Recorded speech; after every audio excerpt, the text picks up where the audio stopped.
like that suits everybody.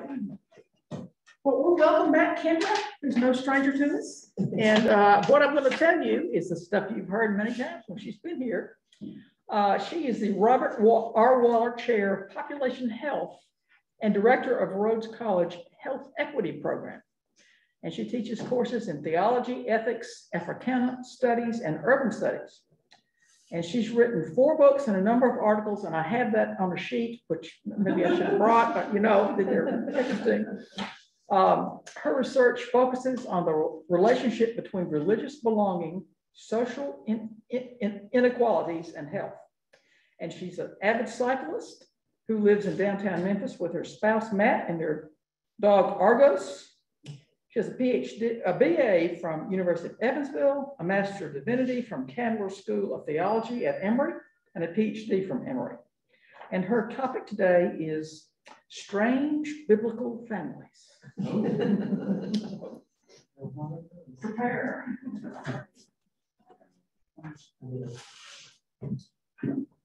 Kendra, are you working on anything now, writing wise? Yes and no. I've been doing a lot of health equity workshops for healthcare organizations and insurance companies. And so I've produced about half of a book manuscript based on that material, but I'm finding that they're not interested in the book. They want it in person. So eventually I will like put it out as a written document, but it's a funny thing when your audience is like, just come and do the thing. We don't want to, and Zoom has changed that because I can be in California in the morning and in Massachusetts in the afternoon. So what a strange world we live in, huh? We're so lucky to have you in person. I love being in person. That's the thing. It's a whole different energy. And I was laughing about this thing. I'm doing so many of these workshops that they've put a kind of a camera like this in my office that follows me. And if I forget to close the meeting, I'll be just walking across the office like to get a cup of tea, and my camera goes. You feel a little weird. Yeah, yeah, like I'm being watched. And I'm not great with technology either, so I'm not totally certain when I tell it to stop watching me. Big brother. That's it. That's it.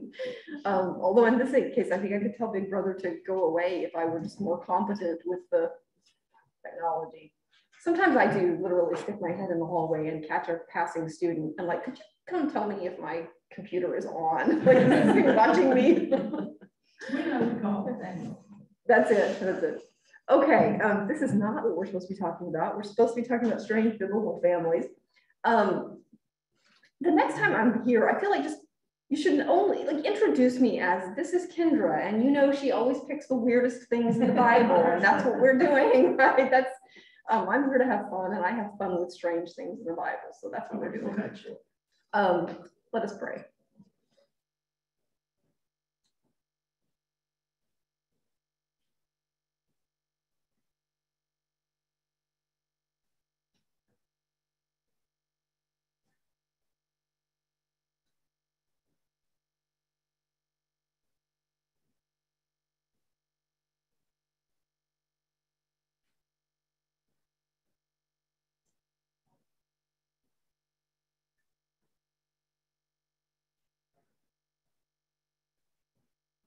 O God of sun and sky, of cool spring mornings that promise warmth to come, of the bite in the air that reminds us winter lingers, God of earth warming and waking up, of earthworms tasting soil,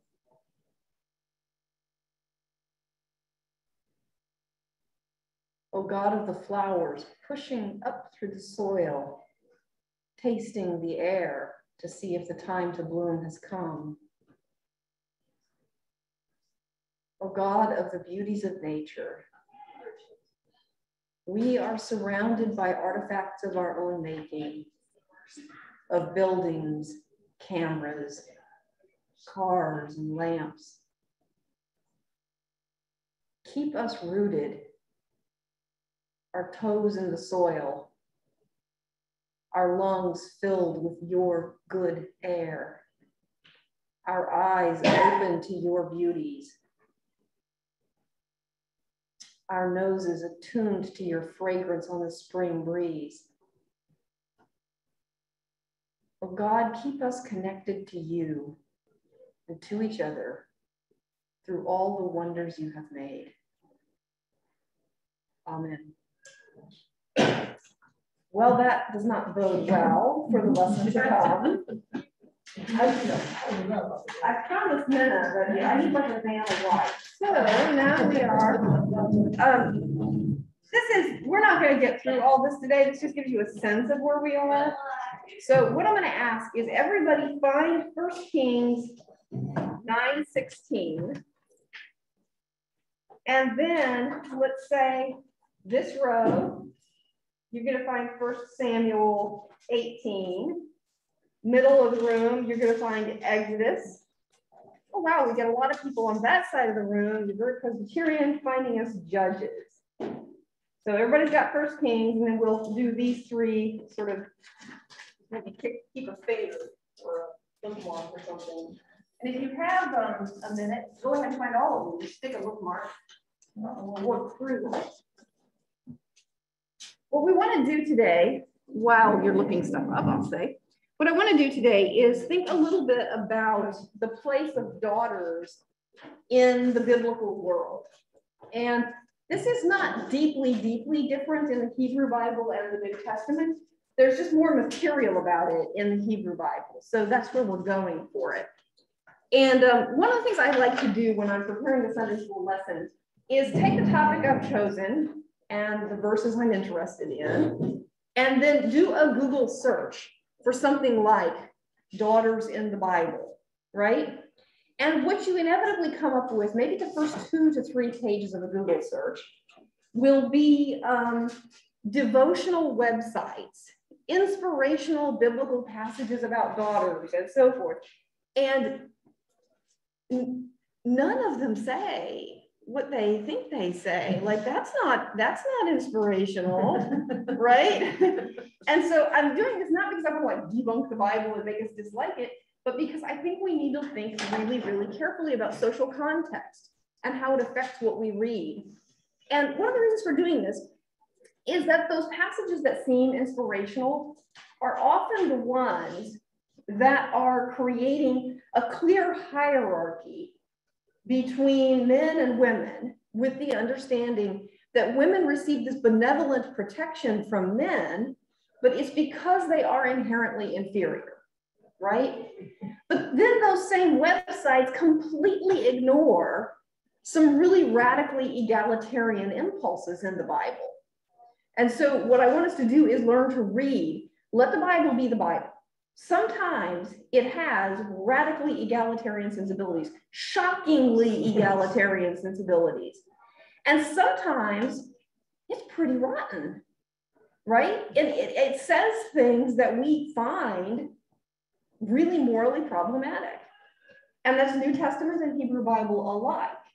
And I think it's really important for us not to declaw the Bible, not to say, take those passages we dislike and soften them and make them say things they don't say.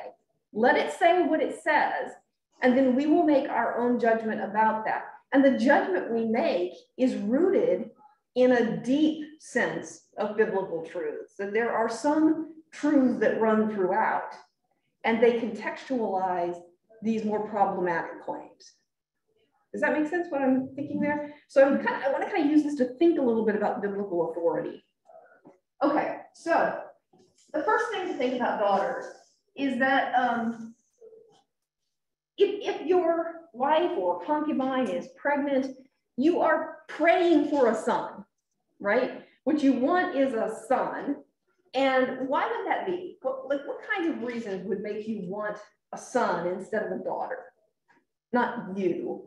Carry on your name. To carry on your name. Okay, to carry on your name. Why don't girls carry on your name? Why not have a daughter who carries on your name?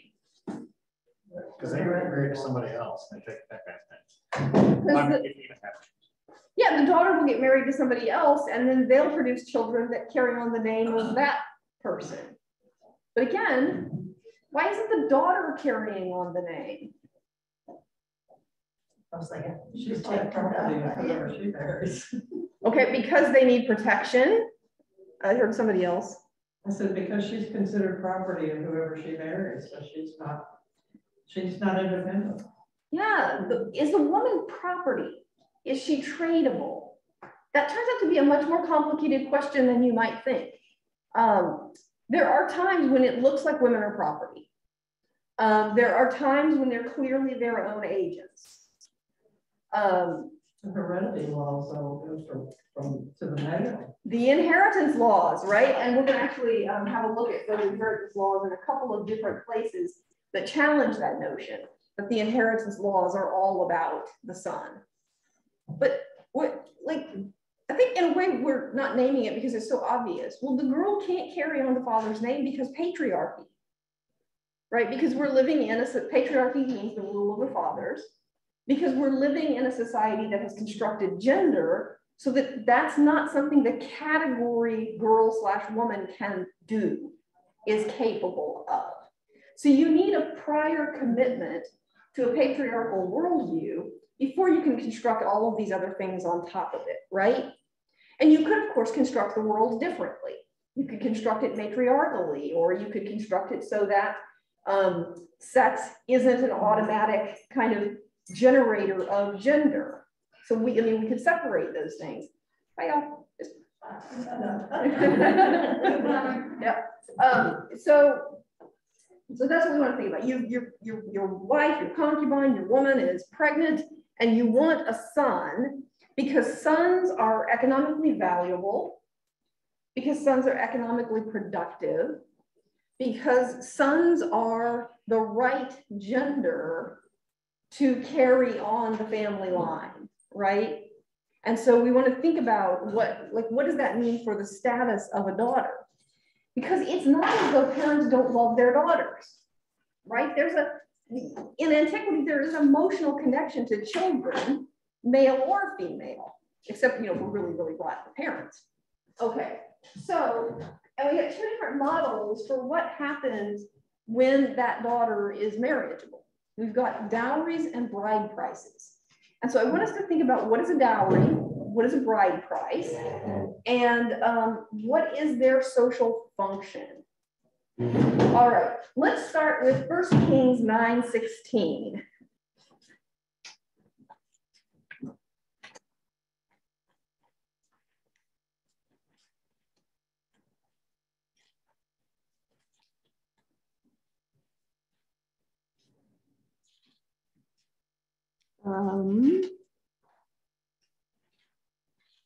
Actually, I always do this. Like the relevant verse is 16, but you got to go back a little bit to get what's going on. So can somebody start reading us in 9:15 and take us through 17? This is the account of the forced labor that King Solomon conscripted to build the house of the Lord and his own house, the Millah, and the wall of Jerusalem. Hazar, Midigog, Gezer. Just say that G place. Pharaoh, king of Egypt, had gone up and captured that G place and burned it down and killed the Canaanites who lived in the city and had given it as a dowry to his daughter. Okay. His daughter, Solomon's wife. So Solomon rebuilt the D city, Lower Beth Horon, Baalah, Tamar is a wilderness within the land. Did I read too far? Yeah, you're good though. Okay. As well as all of Solomon's storage cities and the cities of his chariots and the cities of his cavalry and whatever Solomon desired to build. What is Solomon doing? What's he up to here? Okay. He's doing big construction projects. This is the new city that Solomon built. Here's the wall and all this other stuff. Yeah, big capital improvement project, right? He's building his own house. He's building the house of the Lord. So what are those? Palace and a temple. He's building a palace and a temple. fascinating to look at the floor plans. The palace and the temple have like almost identical floor plans. The Holy of Holies in the temple is the same as the throne room in the palace, right? So these are parallel. Your basic metaphor for God is God is king. So the king is like God. Big difference in the floor plan. The palace is like 3 times bigger than the temple is. So God, you know, he takes up less space. Okay, so he's building a palace, he's building a temple. What else is he building? A wall. Why is he building a wall? Protect the city. That's right. You've got something other people might steal, and so you need to defend the place. Okay, so you're building a wall. What else is he building? A thing called a Millo, and then a bunch of cities. Yeah, he's building a bunch of cities. I don't know what the Millo is. It's something, right? And the cities are like, well, this is where the cavalry is based. This is where that's based. Right? He's building out the suburbs of Jerusalem, right? That's the story of cities. That's the story of cities, right? You've got this spread. And he's also building Gezer. So how do we get Gezer and what's he doing?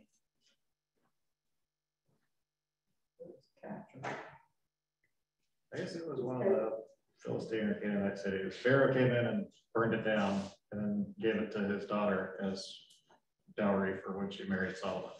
Okay, Pharaoh lives in Egypt, right? Has captured this city from Israel's enemies, burned it to the ground, slaughtered its inhabitants, and then he marries his daughter to Solomon and gives her the city as part of her dowry. Fine. I'll pick it up when we need it. Okay, so let's just think through the logic of that. Why is Pharaoh giving a burned down city to Solomon?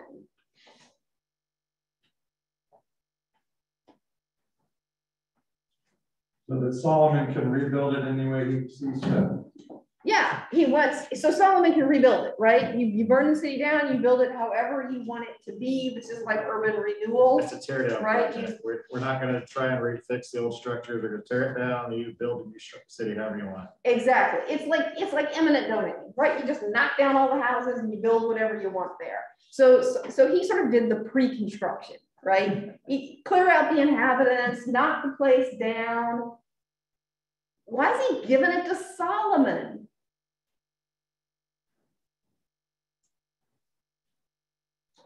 So it's probably not this way in Bible times, but in like medieval times, if you were a king and you married, you know, a French princess or something, she would come with a bunch of land and other stuff that still was kind of hers, so that you didn't have to like pay for her, so that she could have her own source of revenue and that kind of thing. It's exactly that way, right? It's exactly that way. When you marry, the family of the woman you're marrying delivers goods with that woman. She has her own sort of resources that come with her to the marriage.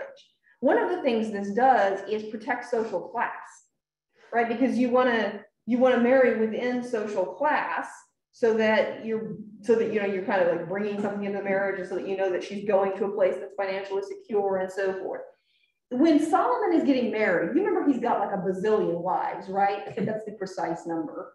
This is a capital improvement campaign, right? What he's doing is bringing in resources and alliances. But Pharaoh, why would Pharaoh want to enrich Solomon? Like, what does Pharaoh get out of that?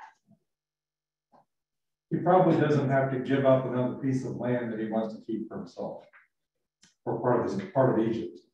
Okay, he's probably going to be sort of strategic about which pieces of land go. You're not going to give something like right up against the Nile. You're going to give something that's in the farther out areas. When we say Egypt in antiquity, it's way, way, way bigger than what we think of as Egypt. So it extends all the way up into the region of the world that we're in the Hebrew Bible. It's one of the reasons why the story about escaping from Egypt and going to Israel, it doesn't make sense because that was part of Egypt. You can't get out of America by crossing the Mississippi and going to Arkansas. Okay, so also was from an alliance. he's forming an alliance, right? So one of the things he's doing is he's forming an alliance. He's also protecting his daughter. Because part of what a dowry does, that doesn't exactly become Solomon's, it's really his daughter's. And this is protection so that she doesn't become destitute if he dies or if he leaves her for some reason, or if he's abusive toward her, she has options. So part of a dowry is about protecting the daughter. So Solomon is building an empire here. And one of the reasons he's marrying all these women, this is part of his capital improvement project. So you want to build a city here, you need somebody to give you the land that goes with that. And you do that through marriage alliances. And you're also protecting social class. So you're making sure that upper class stays within upper class. And there is no middle class, but you get the gist, right? Okay, so that's a dowry. And notice that it is a price that the bride's family pays to the groom to forge an alliance, to prove that they are the right social class for this alliance, and to provide some protection for the daughter. Okay, now let's look at bride price. And we'll start with, you're stuck with me, 1 Samuel 18, 25 to 27.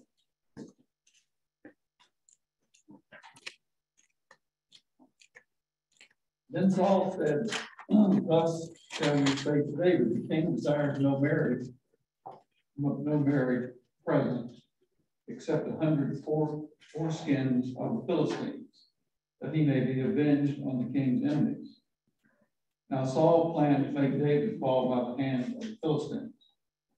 When the servants told David these words, David was well pleased to be the king's son-in-law. Before the time had expired, David rose and went along with his men and killed 100s of the Philistines. And David brought their foreskins, which were given in full number to the king, that he might become the king's son-in-law. Saul gave him his daughter, Michal, as a wife.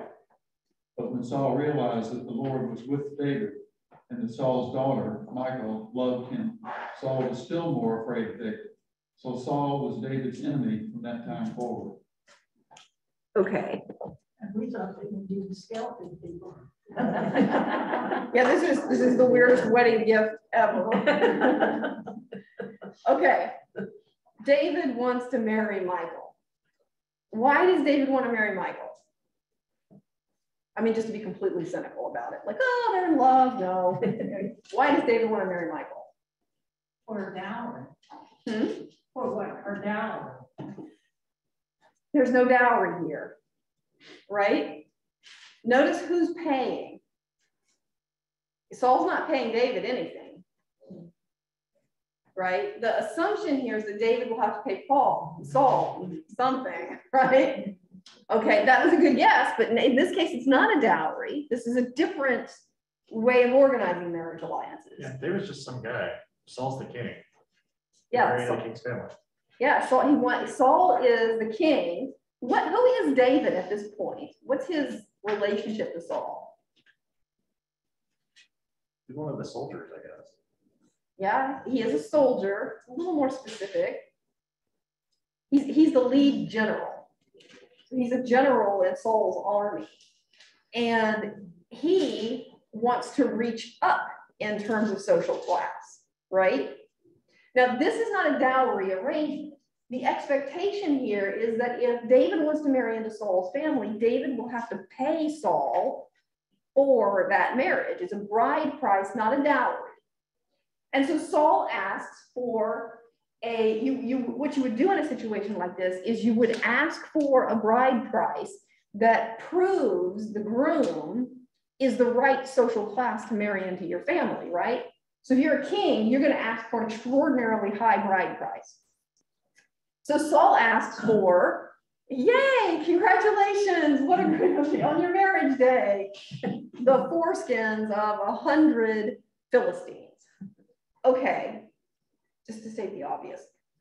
Why does he want the foreskins of 100 Philistines? The Philistine.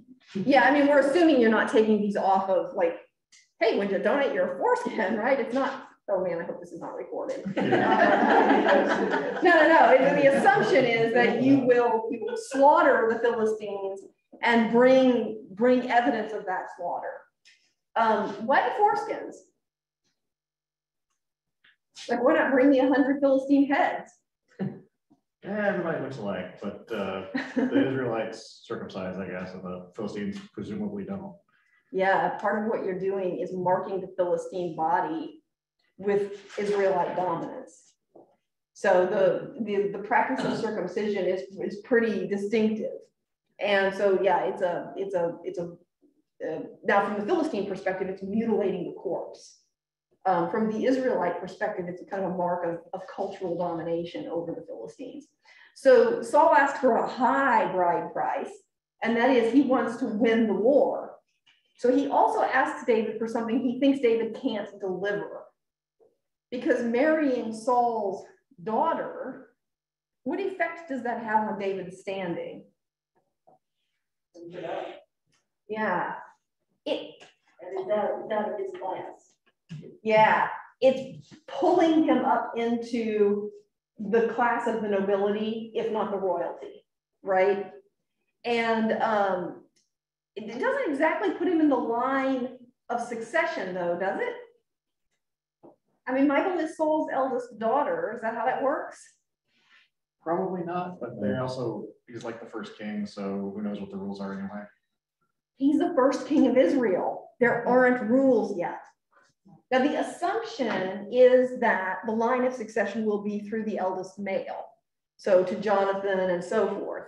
And you remember that Jonathan and David are really good friends. And sometimes I think suspiciously good friends. Mm-hmm. But regardless of that, it doesn't put him exactly in the line of succession, but it puts him in proximity to royalty. And later, of course, through a series of unfortunate accidents, everybody in the line of succession will die. And then I guess David just has to become king. So that's a fun read. We won't do that today, but if you just kind of read through 1 Samuel, like everybody between David and the throne just keeps getting knocked off. And it's like, David didn't have anything to do with it. Okay, but he's put himself in proximity to royalty. And you see here, the function of the bride price is similar to the function of the dowry, except it's paid by the groom, not the bride's family, right?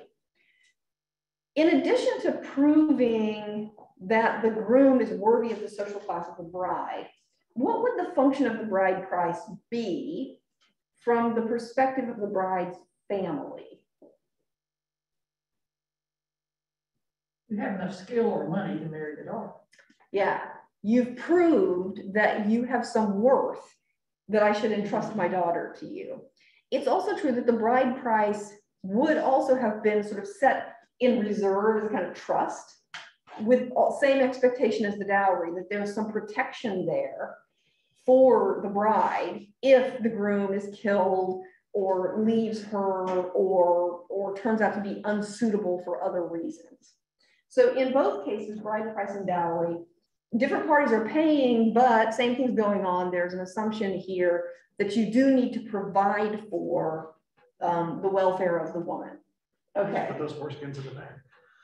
Yeah, I'm not really sure how the foreskins are going to make sure that Michal is, well, actually, let's think that through. Well, I mean, like, what is she going to do with them? I don't want to know. Count them to be sure that's how many got killed. Okay, what you're doing, David is proving his worth through his skill in the military. So the assumption is that he can provide for her. But this is also Saul being a bad father, because David hasn't delivered something material that Michael can fall back on. And if you keep reading the story, David actually becomes pretty horrible to Michael.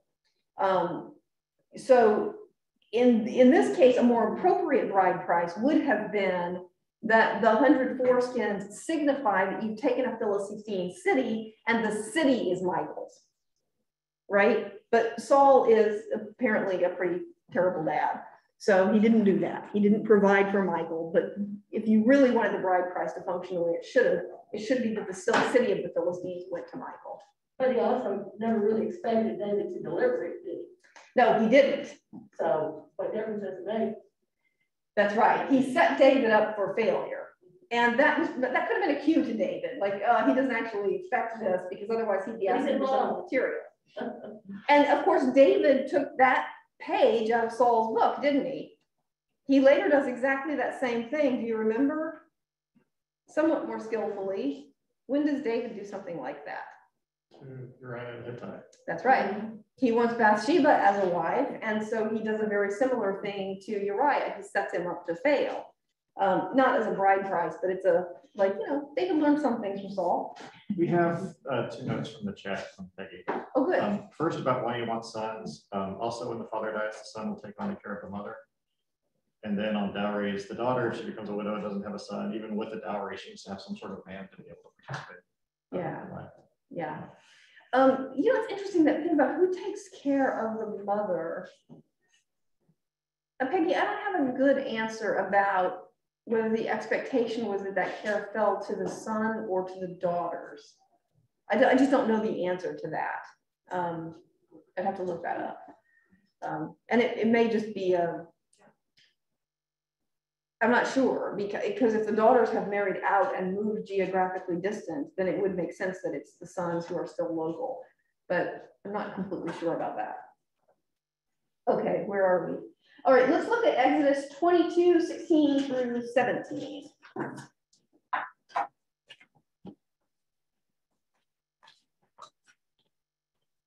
There's also a question, what about Ruth? Ruth is at the bottom of the page. Yeah, Ruth's a different thing. We'll come to her in a minute.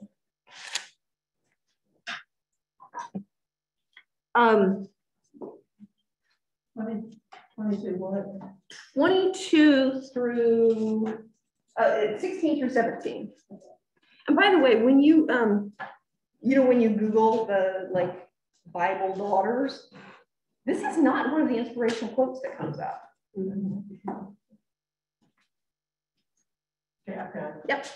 When a man seduces a virgin who is not engaged to be married and lies with her, he shall give the bride price for her and make her his wife. But if her father refuses to give her to him, he shall pay an amount equal to the bride price for virgins. Well, Look at what?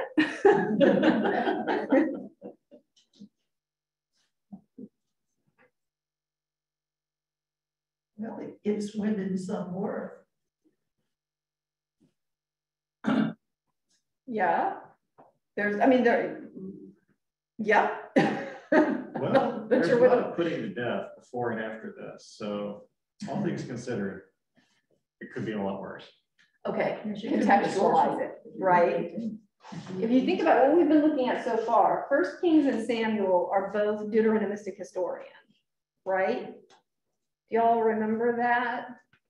There's this history that goes from the beginning of Joshua to the end of 2 Kings. At the beginning of Joshua, they come into the promised land. At the end of 2 Kings, they leave the promised land into exile, right? And the Deuteronomistic historian, let's just say DH, because Deuteronomistic is not fun to say. So what the DH is doing is narrating that history, trying to figure out, why did we come in with such triumph and leave with such shame? We came as conquerors, we left as slaves.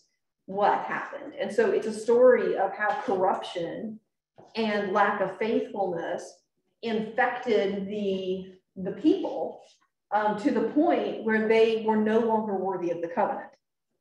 So that's the DH. And there's a focus there on kind of moral corruption and lack of covenant faithfulness. They're also just gathering, archival materials from stuff that happened and putting them together because they want to remember their history when they're living outside of their land. Now we come to Exodus. Do you remember who wrote Exodus? No matter what you do, don't say Moses. Do you remember who wrote Exodus? Do you have some sense of like, what are the options? Priests. Priests, yeah. That's like saying Moses. Yeah, there's kind of like 3 authors that we can think of for Genesis, Exodus, and Leviticus. Numbers, I left numbers out. It's the J author, who's that 10th century associated with the United Monarchy, tends to call God Yahweh. And then there's the priest, who is a 6th century exilic figure who kind of takes those J materials and puts a kind of theological framework around it. So most of Exodus, and the priests tend to call God Elohim, which gets translated God. And then don't worry about the names after Exodus 6 because everybody's calling everybody everything. This section is priestly. And the priests are very focused on ritual purity. And lots of ritual purity is about keeping things in their place. You can see how important that would be when you're living in exile, right? Because the threat of exile is that you will assimilate to Babylonian culture. And if you assimilate, then the people just stop existing. They just kind of disappear into the melting pot of Babylon. So you've got a list here of all kinds of laws, and lots of them are about that sense of purity. So back to Daniel's point, lots of people are being put to death here. So just kind of look above and below. What have you got? Well, when someone borrows an animal from another and is injured or dies, the owner not being present, full restitution shall be made. Yep. If the owner was present, it's different than it's higher on the hierarchy. What you do if you deliver to someone a donkey, ox, sheep, or any other animal, and then it dies. There's lots of stuff about what happens if your stuff gets stolen or Lots other of property law gets damaged. And then after that, it's sorcerers and lying with an animal and sacrificing to other gods, and yeah, people getting destroyed. Yeah, you've got this blend, right? You've got property law. What do you do if someone takes your donkey and it turns out to be defective? This is a lemon law, right? If you buy a car and it breaks down 2 blocks after you take it off, well, yeah, there's a lemon law here for donkeys. There's laws about stolen property, laws about an animal who is injured or dies while being lent out to somebody else. There's a law about what happens if you seduce a virgin. And then if there's a female sorcerer, you put her to death. If you have sex with an animal, we put you to death. If you sacrifice to another god, you are devoted to destruction. I don't know if you remember the Hebrew term there is harem. It's a term that usually kind of connotes genocide. It's just total destruction. And then don't abuse aliens in your mix. So there's a bunch of stuff blended in here. And so on the one hand, you say, well, okay, it could be worse, right? If you seduce a virgin, it could be like, well, we put you to death. But instead, well, they put an animal. If you go with an animal, they put you to death, but it's okay to get a woman, you just get fined. Yes. Yeah. Okay, but think about it. There's a difference between injuring an animal or selling a defective animal and having sex with an animal, right? The penalties for one are restitution and for the other are death. Why would you make a distinction like that? One's about property and one's about ritual purification. And the one about the women is about property. You've rendered this property worthless. Pay me. There you go. It's not about what you did to her, it's about what you did to her father. There you go. Right? you've got this blend of laws. Some of them are property laws, some of them are ritual laws, some of them are moral laws. Sometimes ritual and moral overlap, it's complicated.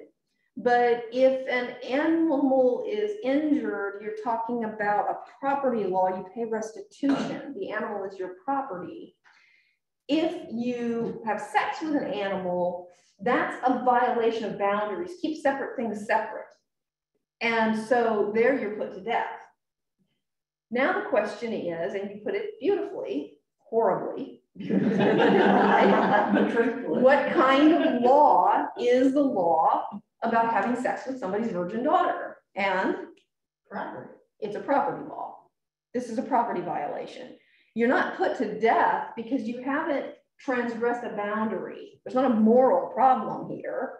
There's a property problem here, and you owe the father restitution. Now, the father has some choices about that restitution. What choices are they?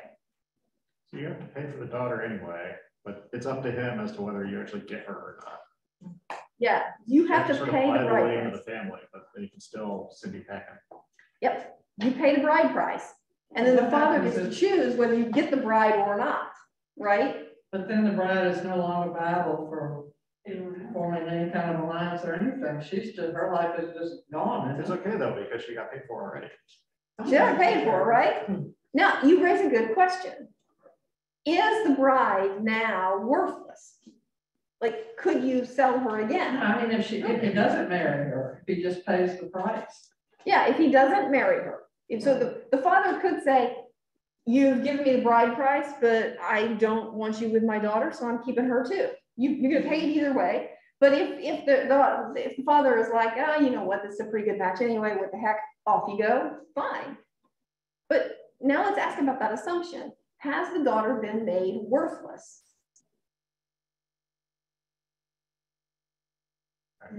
Would she be there for anyone else? I mean, would it be morally okay for someone else to, and I'm asking a question. Wouldn't it depend on your social status? If someone wanted to marry up and had the money, and then he'd be willing to pay full damage goods. Or half price, man.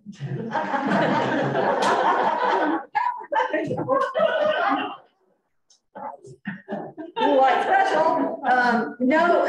So that probably doesn't work, partly because the bride price is not about the value of the daughter so much as it is about the security of the daughter. And the proving that the groom is worthy of the alliance. So if she's still eligible or not really has to do with how serious they are about like women's purity. We know in Rome, like that didn't matter at all. In fact, it was kind of a good thing if you'd already had a kid because it proved that you were fertile. So it's not kind of universal in the ancient world that that women's virginity is highly valued for marriage. In the case of Ruth, you remember the story of Ruth? Yeah, she had gotten married to one of the sons of. Yeah, we don't care what Ruth's sons were named. They don't matter that much in that story. Yeah, she's a widow. She's been married before. So at least in the case of widows, it appears to be okay. Your worth isn't affected by your. Well, I thought if you raped a widow that you would put to death. Isn't that what this says? In cases of rape, yeah. Rape is complicated. They count it like if you cry out, then it's rape. If you don't, then it's not, which is complicated if somebody's threatening you with a weapon. But I should have said some kind of content advisory before discussing this. But yeah, rape goes in a different category. That's a moral problem. It's governed by laws of morality, not by property. It's property when she's a virgin and not married, but it's a moral issue if you have been married and ever. So in this particular case, He seduced her. yeah, in this particular case, there's no suggestion of coercion. You mean in Ruth? Oh, sorry, we're not to Ruth yet. Oh, okay. Yeah, it's same in the case of Ruth. Yeah, in the case of Ruth, the seduction definitely goes the other direction. No, here, there's no suggestion when a man seduces a virgin who is not engaged to be married. I mean, there is a kind of paternalistic assumption that a virgin wouldn't just be enthusiastic on her own, that she'd have to be seduced. But apart from that, there's no suggestion of kind of coercion, right? Okay, so this is a property law. Instances of sexual violence are treated as moral matters. Seduction is treated as a property matter. Okay, so we're getting a complicated view of the status of women, right? In some cases, they're kind of treated under property law. In other cases, it looks like there's this protection for the woman as marriage alliances are made. And this one is definitely a kind of property matter. Now, because we're right here in Exodus and very in proximity, you know that thing about transgressing the boundary with the animal becomes a moral thing rather than a property thing. That's the same way the laws about sex between people of the same gender are treated. So a man shall not lie with a man as with a woman is treated the same way as a man lying with an animal. The issue is the transgression. In that case, it's not about morality, it's about ritual purity. It's about keeping separate things separate. So that, you know, those kind of famous verses that have been used about same-sex relationships, again, you got to be really contextual with these laws. Do they go under moral laws? Do they go under ritual laws? Do they go under property laws? You got to like put them where they go, like read them according to what they were intended for. That one was intended as a matter of ritual purity, and it was the same reason you wouldn't wear clothing made of two different kinds of fabric. Like you're not supposed to weave linen and cotton together because those are separate things and they should be kept separate. Okay. Here we go. Let me check my time. Not doing well. Judges 1, 11 through 15. So we're still in the Deuteronomistic. We're going back to the Deuteronomistic history here. Judges 1, 11. From there, they went against the inhabitants of Debir. The name of Debir was formerly Kiriath Sefer. Then Caleb said, whoever attacks Kiriath Sefer and takes it, I will give him my daughter Aksa as wife. And Othniel, son of Kenaz, Caleb's younger brother, took it, and he gave him his daughter Aksa as wife. When she came to him, she urged him to ask her father for a field. As she dismounted from her donkey, Caleb said to her, what do you wish? She said to him, give me a present. Since you have set me in the land of the Negev, give me also Gulath Mayam. So Caleb gave her upper Gulath and lower Gulath.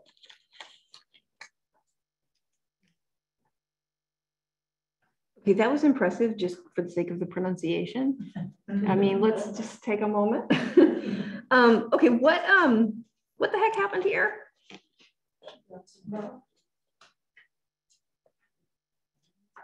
She negotiated a little bit of property too. She wanted some better property. Yeah. Who is Othniel? Who is this woman? Like, what's going on in this story? They're going to conquer some stuff. And yep. So Caleb offers his daughter basically as a present for whoever conquers this place, whatever it says. Okay, so what does that tell us about Caleb? He's in charge of this area. Yeah, so he's offering, what is he offering? One of his daughters, a daughter. Yeah, and what's the, so it's like, you do this thing and I give you my daughter. What's the? It's another bride price thing.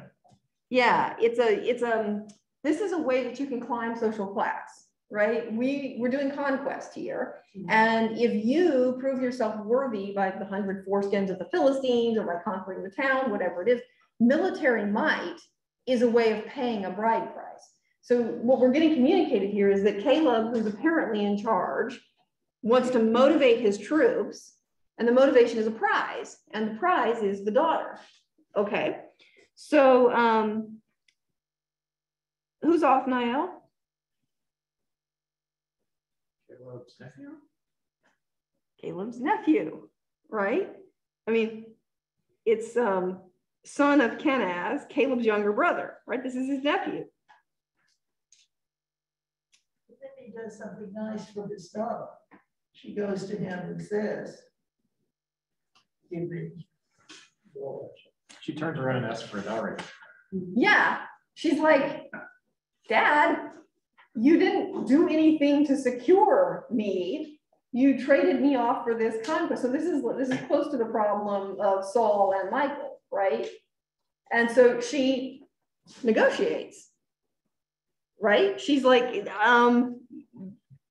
give me something that offers some security, not just married off to this guy who's good at conquest. For all we know, you know, it's like a one and done thing, right? What if he never does anything good again? He hasn't really proven himself. It's also her cousin, so that's nice. So she comes to her dad and says, give me a field. And he says, what do you want? And you've given me this one, so give me that one too. So this is an interesting story because you see the woman exercising some agency here, right? She's negotiating with her dad. It's fascinating. Her husband apparently is not a good, like, Othniel should be like, you know, nope, he's not.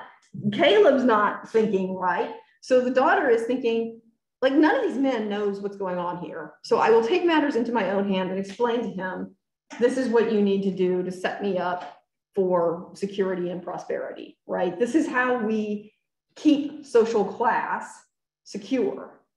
So she takes that onto herself. Okay. Now you get one instance of dowry and 3 instances of bride price. Just do a little bit of comparison.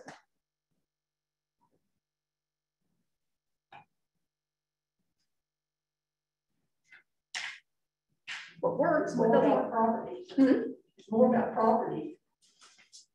There's the price. Marriage is about property. Okay. What else?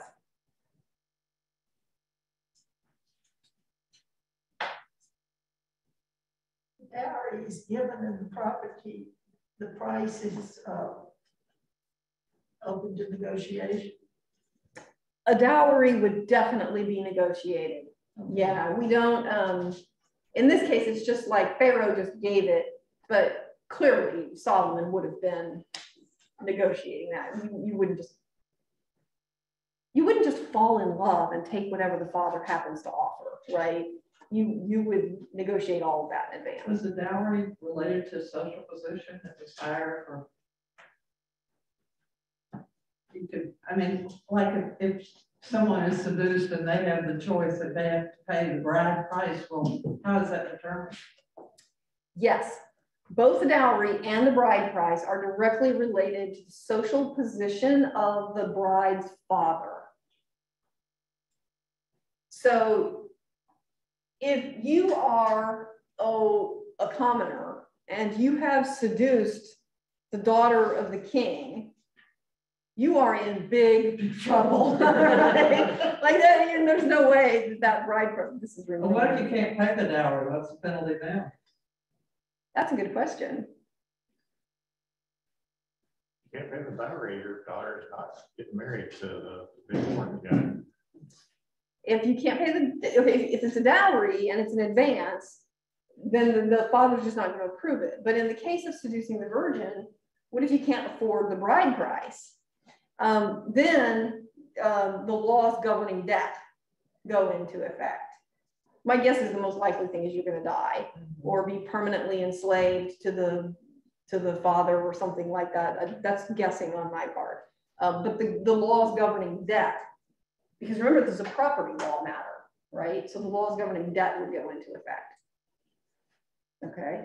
Any differences you're seeing between dowry and bride price that are worth exploring? Yeah. It's right. With a dowry, the father is putting the money there. Yep. The bride price, it's the groom. Yes. Paying the other one. Yes. So that's the big difference there, isn't it? Yep. What does that mean from the perspective of the bride, do you think?